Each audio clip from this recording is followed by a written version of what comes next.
Bismillahirrahmanirrahim. Assalamualaikum warahmatullahi wabarakatuh.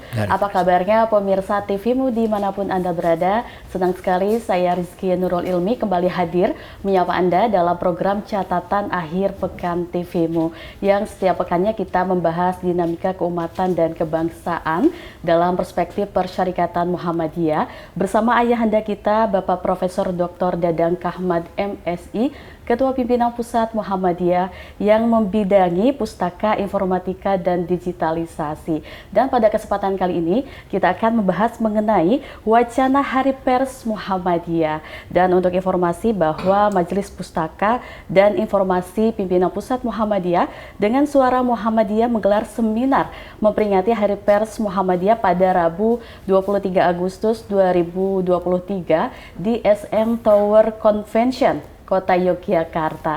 Dan pemirsa, untuk membahasnya lebih lanjut lagi bagaimana mengenai wacana Hari Pers Muhammadiyah, langsung saja kita sapa ayahanda kita. Assalamualaikum warahmatullahi wabarakatuh. Waalaikumsalam warahmatullahi wabarakatuh. Masya Allah, apa kabarnya Pak Prof hari ini? Alhamdulillah, baik. Alhamdulillah, selalu baik dan sehat ya Pak Prof setiap harinya. Nah Pak Prof, tadi terkait Hari Pers Muhammadiyah begitu. Nah itu seperti apa sih Pak Prof wacananya? Ya, seperti yang diketahui ya, tadi oleh Neng Kiki disebutkan bahwa pada hari Rabu tanggal 23 ya, itu ada diskusi khusus di SM Tower di Yogyakarta yang isinya adalah mendiskusikan tentang pentingnya Hari Pers bagi Muhammadiyah, karena kita sudah mempunyai media surat kabar maupun majalah yang sejak tahun 2015 tahun 1915 yang lalu. Berarti usianya sudah 108 tahun. Saya katakan dalam acara itu, dalam pengantar itu, bahwa Muhammadiyah itu sangat memperhatikan melek literasi bagi masyarakat. Terutama pada waktu itu banyak sekali orang-orang yang buta huruf di masyarakat kita, maklum zaman kolonialisme Belanda dulu. Sehingga banyak orang yang tidak sekolah, banyak orang yang tidak belajar, dan Muhammadiyah sangat concern tentang hal itu. Maka dia mendirikan sekolah dari awal, sejak 1912, terus mendirikan media untuk informasi dan media literasi kepada masyarakat berupa majalah yang namanya Suara Muhammadiyah. Oleh karena itu kemarin itu diusulkan pertama kelahiran Suara Muhammadiyah 13 Agustus itu dijadikan Hari Pers Nasional.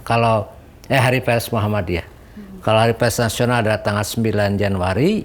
Februari Pak. Kalau Hari Pers Muhammadiyah adalah tanggal 13 Agustus. Dan itu sudah diserahkan surat permohonannya kepada Ketua Umum PP Muhammadiyah yang nanti akan dibicarakan di Pleno Muhammadiyah, dan mungkin itu nanti di SK-kan dan diumumkan ke seluruh anggota Muhammadiyah Indonesia untuk memperingati Hari Pers Muhammadiyah itu. Yang kedua, kemarin pun kita mengusulkan Suara Muhammadiyah itu kan sudah 108 tahun. Merupakan peninggalan budaya yang sangat luar biasa. Oleh karena itu kemarin juga kita mengusulkan kepada pemerintah untuk dijadikan heritage Suara Muhammadiyah, baik fisik berbentuk lembaran majalahnya maupun non fisik, yaitu tentang isi dari majalah tersebut. Baik Pak Prof, artinya juga dari tanggal 13 Agustus ini menjadi tonggak sejarah begitu ya, untuk nantinya akan menjadi Hari Pers Muhammadiyah. Nah Pak Prof, tadi Pak Prof juga menyebutkan Hari Pers Nasional begitu kan, kalau nggak salah 9 Februari begitu. Nah, apa sih kira-kira perbedaan yang paling utama dari Hari Pers Muhammadiyah dan nasional gitu Pak? Sebenarnya sama saja, cuma kalau nasional kan lingkupnya bersifat umum, seluruh media, seluruh pers, baik ya namanya juga nasional. Kalau nasional kan menyingkup seluruh masyarakat yang bermacam-macam itu. Ya kita ingin secara khusus Hari Pers yang diperingati oleh warga Muhammadiyah tujuannya adalah untuk membangkitkan seluruh elemen Muhammadiyah untuk semacam ingat bahwa kita ini perlu menumbuh kembangkan media-media di kalangan Muhammadiyah itu untuk supaya informasi itu sampai ke masyarakat. Apalagi sekarang zaman digital. Kita ingin digitalisasi di kalangan Muhammadiyah itu tumbuh pesat. Maka dengan adanya Hari Pers itu mudah-mudahan itu mengingatkan kembali seluruh kalangan Muhammadiyah untuk giat kembali dalam dunia pers, dunia media. Dan literasi juga ya Pak. Supaya sampai kalau hari ini kan kita terus terang saja ketinggalan. Betul. Tidak menjadi kekuatan utama di media kita. Kalau saya lihat di survei-survei tentang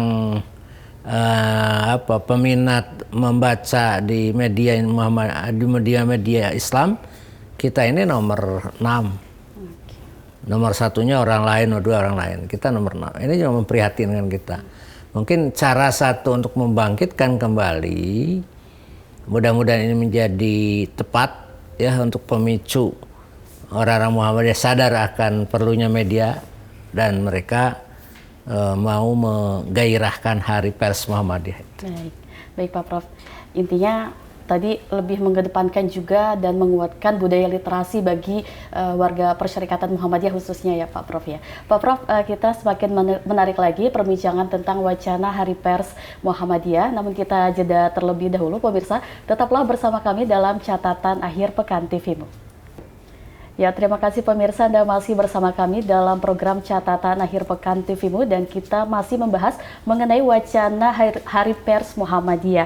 Nah, tadi Pak Prof sudah menjelaskan mengenai latar belakang adanya wacana Hari Pers Muhammadiyah. Pak Prof, bisa dilanjutkan, Hari Pers Muhammadiyah ini kan juga tentunya menjadi penyemangat begitu ya bagi gerakan literasi di warga Persyarikatan Muhammadiyah begitu khususnya di lingkungannya.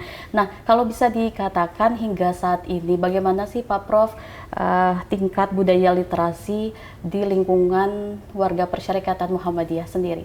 Ya, saya kira Muhammadiyah itu kan bagian dari masyarakat Indonesia. Di masyarakat Indonesia sendiri angka buta huruf masih tinggi. Ya. Untuk daerah Papua itu 18% penduduk masih buta huruf. Untuk daerah Jogja itu 6%. Seluruh Indonesia itu hampir 4% kalau rata-rata masih buta huruf. Yang kedua, minat baca itu juga masih rendah di kita itu. Indonesia itu menurut survei-survei itu minat bacanya adalah nomor 2 terendah di bawah dari 60 negara yang diteliti. Kalau dipresentasikan katanya yang senang baca itu di Indonesia itu hanya 0,01%. Dari 270 juta penduduk itu hanya 270.000 yang senang baca. Ya, Pak termasuk Neng Kiki senang baca, saya tidak tahu. Yang jelas kita itu sangat rendah minat baca di Indonesia. Nah, dengan adanya Hari Pers itu salah satu bukan all ya, bukan. Jadi salah satu usaha kita untuk mengingatkan kembali kepada masyarakat, terutama masyarakat Muhammadiyah, untuk mau membaca, mau mendengarkan informasi.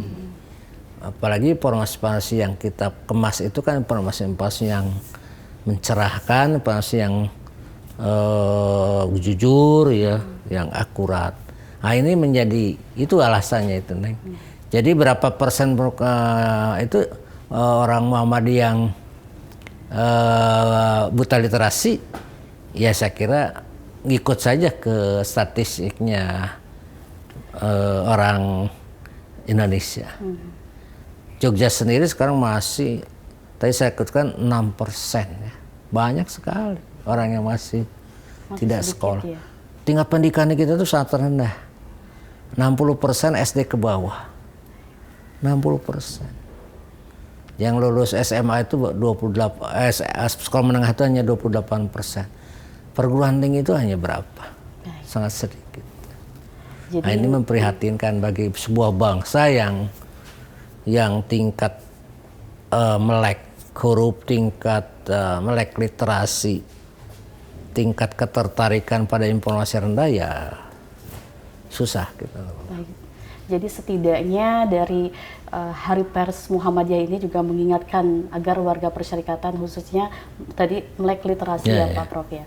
Pak Prof, kemudian kalau kita lihat sebagai media-medianya di Muhammadiyah sendiri, sejauh ini pandangan Pak Prof sebagai Ketua Pimpinan Pusat Muhammadiyah yang membidangi Pustaka Informatika dan Digitalisasi itu seperti apa sih Pak Prof dan medianya sendiri? Ya kita lihat umpamanya Suara Muhammadiyah.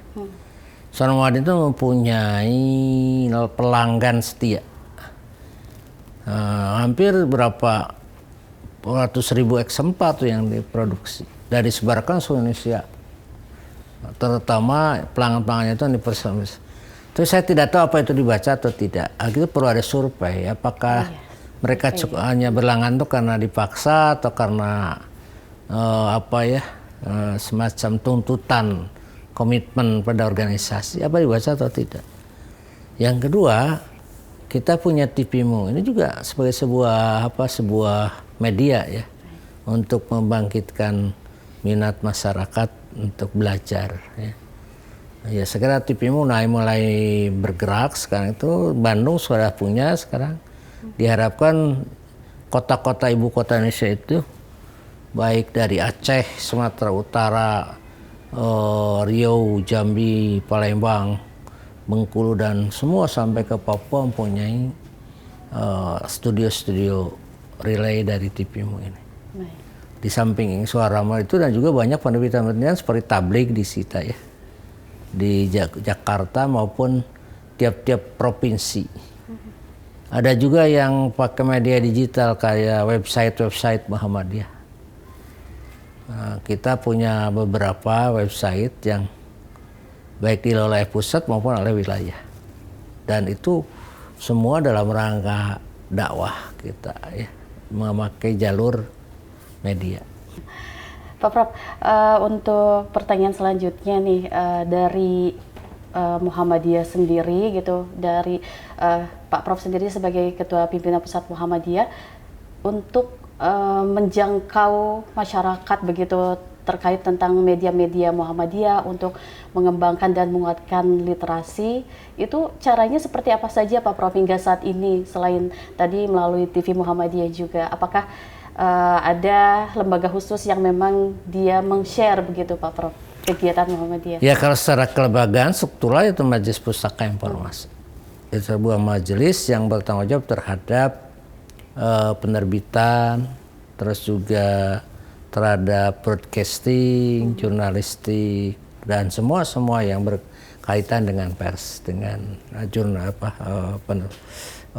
literasi baik digital maupun literasi fisikal. Ya kita kemarin waktu muktamar meluncing 18 buku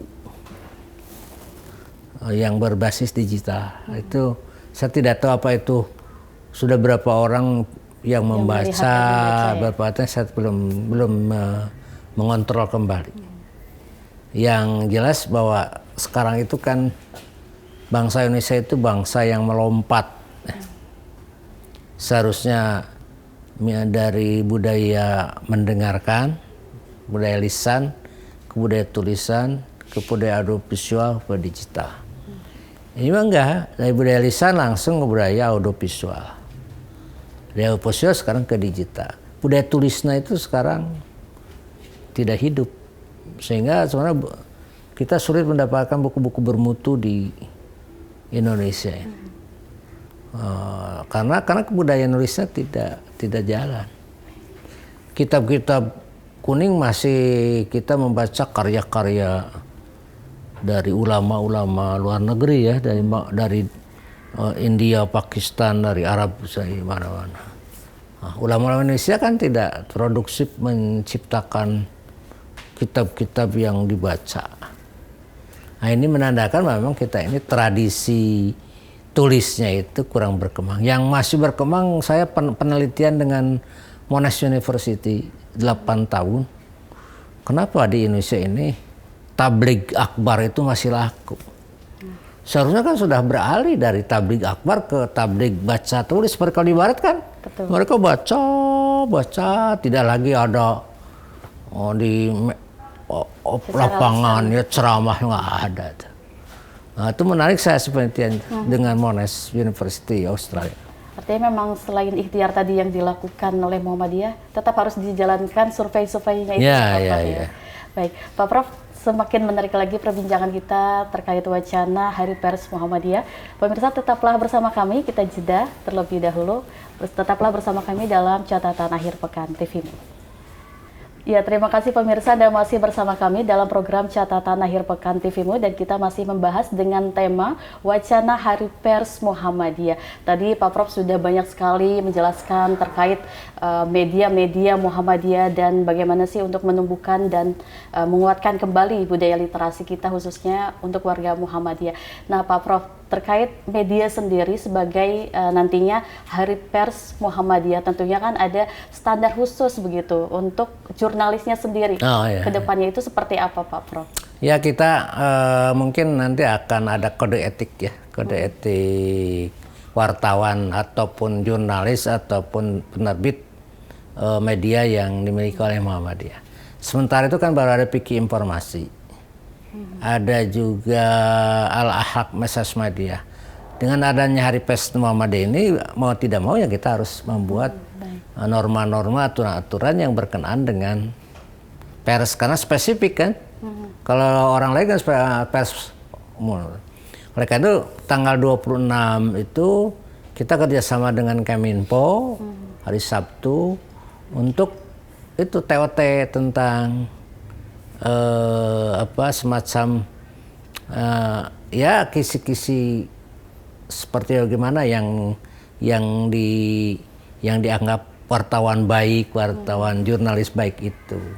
Nanti hari Sabtu hari Sabtu yang tanggal 26 seperti yang sudah dilakukan itu. Dan nanti kita pun mungkin MPI akan menyiapkan hal seperti itu. Baik. Pak Prof, sebetulnya tadi udah langsung terjawab gitu. Saya tanya kembali, dari wacana Hari Pers Muhammadiyah sendiri kan tentunya nantinya ada program-program yang akan dicanangkan kembali untuk tadi memudahkan gitu, menunjang bagaimana menguatkan literasi warga persyarikatan begitu. Tadi kan juga Pak Prof ada kalau nggak salah untuk warisan budaya begitu ya, sebagai heritage dari Suara Muhammadiyah. Nah, apakah ada hal lain lagi, program lain lagi sebagai pilot project-nya, Pak Prof? Ya, kalau nanti ini sudah disetujui ya kita seperti ada kegiatan-kegiatan yang menyuruh, mungkin nanti kita ada expo tentang Suara Muhammadiyah yang penerbitan awal sampai akhir itu kita sajikan di sebuah, apakah itu di museum atau di mana. Yang jelas sekarang itu nomor 2-nya itu, penerbitan nomor 2-nya itu ada di Leiden di Belanda. Ya, kita pun harus mencari, kalau kopinya sudah kita punya. Saya pernah ke Ithaka karena di lantai 5 bawah tanah itu ada juga Suara Muhammadiyah awal dalam bentuk mikropis. Nah, mikropis itu yang bisa dibacanya dengan reader dengan itu. Jadi kita harus hunting ya mengenai bukti-bukti Suara Muhammadiyah. Yang ketiganya ya kita mungkin nanti akan beberapa diskusi ya, termasuk seminar berkenaan dengan hal-hal seperti itu. Sehingga Hari Pers ini bukan hanya sebagai memperingati saja, mengulang-ulang, tapi juga ada nilai fungsionalnya bagi warga perserikatan. Apakah meningkatkan minat baca, meningkatkan jumlah penerbitan, atau apa nanti targetnya seperti apa? Intinya tadi untuk melek budaya literasi warga Muhammadiyah, dan tentunya tadi juga ada langkah-langkah survei begitu ya. Jadi terus mengingatkan begitu dan menguatkan. Nah, Pak Prof, kita sudah di penghujung acara. Pak Prof boleh menyampaikan pesan kepada para pemirsa di rumah, apa saja nanti yang akan diberikan gitu ya dari Hari Pers Muhammadiyah ini. Silakan Pak Prof. Ya, saya kira Islam itu mengajarkan kita untuk baik belajar maupun mengajar ya. Baik menyerap informasi maupun memberi informasi. Ayat-ayat Quran itu yang saya baca itu luar biasa. Pertama kali manusia diciptakan Allah, apa yang dilakukan Allah terhadap manusia itu? Mengajar. Wa alama Adam asma. Kamu Adam harus jadi pembelajar, harus pinter. Terus begitu ayat Quran pertama datang wahyu kepada Rasulullah, Iqra, bacalah. Bismi rabbikal ladzi khalaq, khalaqal insana min alaq, Iqra wa rabbukal akram, alladzi 'allama bil qalam, 'allamal insana ma lam ya'lam. Muhammad bacalah atas nama Tuhan yang menciptakan kamu dari segumpal darah dan mengajari manusia menjadi sesuatu yang tahu. Jadi di sana itu disebutkan orang yang paling rendah itu ialah kayak segumpal darah, tidak punya pengetahuan. Sedangkan orang yang paling tinggi itu ialah orang yang diajari oleh Allah menjadi orang yang pintar. Sebetulnya seperti itu yang dikenakan Islam, tapi kita tidak bisa memahami. Orang-orang Islam itu malas belajar, tidak berkembang ilmu pengetahuan. Maka dengan adanya Hari Pers ini mudah-mudahan sedikit memberi kontribusi lah pada masyarakat Islam, bapak-bapak, ibu-ibu, para pemirsa untuk mau dari sekarang belajar, membaca, mendengarkan dan berkata tabligh. Dan balighu ani walau ayah. Wah, banyak sekali ada. Kalau memang ud'u ila sabili rabbika bil hikmah wal mau'izatil. Ya kalau kita baca Al-Quran itu dua hal itu, mendengarkan, membaca dan menginformasikan itu menjadi kewajiban yang melekat kita dalam sebagai kaum muslimin muslimat. Yang sayangnya hari ini kita ketinggalan kereta dalam dunia ilmu pengetahuan. Segala beli dari luar negeri, termasuk handphone dan semua beli, termasuk beras juga beli, garam juga beli. Nah, sekarang kita sudah memang tidak berkembang. Semua negara Muslim beli handphonenya, kameranya juga itu dari luar negeri, bukan milik kita, bukan buat mobil-mobil juga buatan bukan orang Islam. Ini mungkin ya himbauan kepada kita semua, banyak kita belajar atau anak-anak kita arahkan untuk rajin belajar. Sekian Tony. Ya. Masya Allah, terima kasih Pak Prof atas pencerahan dan penjelasannya tadi terkait wacana Hari Pers Muhammadiyah. Sangat banyak sekali pesan yang bisa kita ambil dan bisa kita pelajari dan lakukan ke depannya agar lebih baik lagi. Sekali lagi terima kasih Pak Prof atas kesempatannya pada hari ini, dan terima kasih juga kepada para pemirsa yang terus setia menyaksikan catatan akhir pekan TV setiap pekannya, setiap Sabtu dan Ahad. Terima kasih. Wassalamualaikum warahmatullahi wabarakatuh. Waalaikumsalam warahmatullahi wabarakatuh.